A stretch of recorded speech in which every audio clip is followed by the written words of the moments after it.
ಉತ್ತರ ಕರ್ನಾಟಕದ ಹೃದಯ ಭಾಗದಲ್ಲಿ ಪ್ರತಿದಿನ ಸಾವಿರಾರು ಜನರು ಬರುವ ಸ್ಥಳವಿದೆ. ಪವಾಡಗಳಿಗಾಗಿ ಅಲ್ಲ, ಶಾಂತಿಗಾಗಿ. ಪ್ರತಿಯೊಂದು ದೀಪವು ಪ್ರಾರ್ಥನೆಯನ್ನು ಹೊತ್ತೊಯ್ಯುವ ಸ್ಥಳ ಮತ್ತು ಪ್ರತಿ ಪ್ರಾರ್ಥನೆಯು ಭರವಸೆಯನ್ನು ಹೊತ್ತೊಯ್ಯುವ ಸ್ಥಳ. ಇದು ಶ್ರೀ ಸಾಯಿಬಾಬಾ ದೇವಾಲಯ.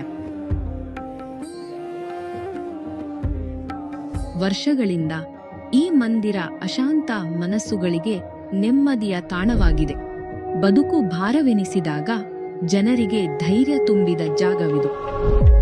ಹಾಗೂ ಈ ನೂರಾರು ಆಶೀರ್ವಾದಗಳ ನಡುವೆ ಒಂದು ನಿಶಬ್ದ ಪ್ರಾರ್ಥನೆ ಅಡಗಿತ್ತು. ತಮ್ಮ ಬದುಕನ್ನೇ ಧಾರೆ ಎರೆದ ಜೀವಗಳಿಗೆ ಸಾಂತ್ವನ ನೀಡುವ ಪುಟ್ಟ ಆಸೆ ಅದು. ನಮ್ಮನ್ನು ಹೊತ್ತು ತಿದ್ದಿ ಬೆಳೆಸಿದವರು ಅವರು. ನಮಗೆ ನೋವಾಗದಂತೆ ತಮ್ಮ ಕೈಗಳನ್ನು ಅಡ್ಡ ಹಿಡಿದು ಕಾಯ್ದವರು. ಎಷ್ಟೇ ಕಷ್ಟವಿದ್ದರೂ ನಮಗಾಗಿ ನಗುನಗುತ್ತಲೇ ಬಾಳಿದವರು. ಆದರೆ ಕಾಲ ಬದಲಾಗುತ್ತದೆ. ಎಂತಹ ಗಟ್ಟಿ ಮನಸ್ಸು ಕೂಡ ಒಮ್ಮೊಮ್ಮೆ ಒಂಟಿತನಕ್ಕೆ ಜಾರುತ್ತದೆ. ಯಾವ ಹಿರಿಯ ಜೀವವೂ ತನ್ನ ಕೊನೆಯ ದಿನಗಳನ್ನು ಹೀಗೆ ಮೌನದಲ್ಲಿ ಕಳೆಯಬಾರದು. ಹೀಗಾಗಿ ಈ ಮಂದಿರದ ಭಕ್ತಿ ಮತ್ತು ಟ್ರಸ್ಟ್ನ ಕರುಣೆಯ ಸಂಗಮದಿಂದ ಒಂದು ಹೊಸ ಆರಂಭ ಉದಯಿಸುತ್ತಿದೆ. ಇದು ಆಡಂಬರಕ್ಕಾಗಿ ನಿರ್ಮಿಸಿದ ಜಾಗವಲ್ಲ, ಅಪ್ಪಟ ಪ್ರೀತಿಯಿಂದ ಕಟ್ಟಿದ ನೆಲೆ. ಇದು ಕೇವಲ ಗೋಡೆಗಳಿಂದಾದ ಕಟ್ಟಡವಲ್ಲ, ಆತ್ಮೀಯತೆಯ ಬೆಚ್ಚಗಿನ ಅಪ್ಪುಗೆ.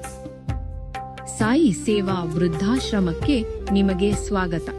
ಇಲ್ಲಿ ನಮ್ಮ ಹಿರಿಯರು ಒಂಟಿಯಾಗುವುದಿಲ್ಲ, ಪ್ರೀತಿಯ ತೆಕ್ಕೆಯಲ್ಲಿ ಬೆರೆಯುತ್ತಾರೆ.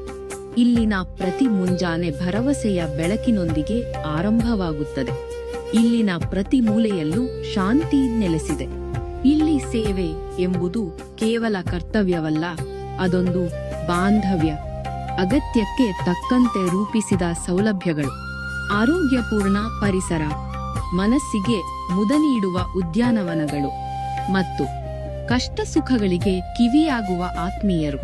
ಇಲ್ಲಿ ನಾವು ಅವರಿಗೆ ಆತ್ಮಗೌರವದ ಬದುಕನ್ನು ಭರವಸೆ ನೀಡುತ್ತೇವೆ. ಇಲ್ಲಿ ನಾವು ಪ್ರೀತಿಯ ಒಡನಾಟದ ಭರವಸೆ ನೀಡುತ್ತೇವೆ. ಮತ್ತು ಇಲ್ಲಿ ಇನ್ಯಾವ ಹಿರಿಯ ಜೀವವು ತಾನು ಒಂಟಿ ಎಂದು ಭಾವಿಸುವುದಿಲ್ಲ. ಇದು ನಮ್ಮ ಪ್ರತಿಜ್ಞೆ. ಇದು ಕೇವಲ ಒಂದು ವೃದ್ಧಾಶ್ರಮವಲ್ಲ, ಇದು ಅವರನ್ನು ಪ್ರೀತಿಯಿಂದ ಬರಮಾಡಿ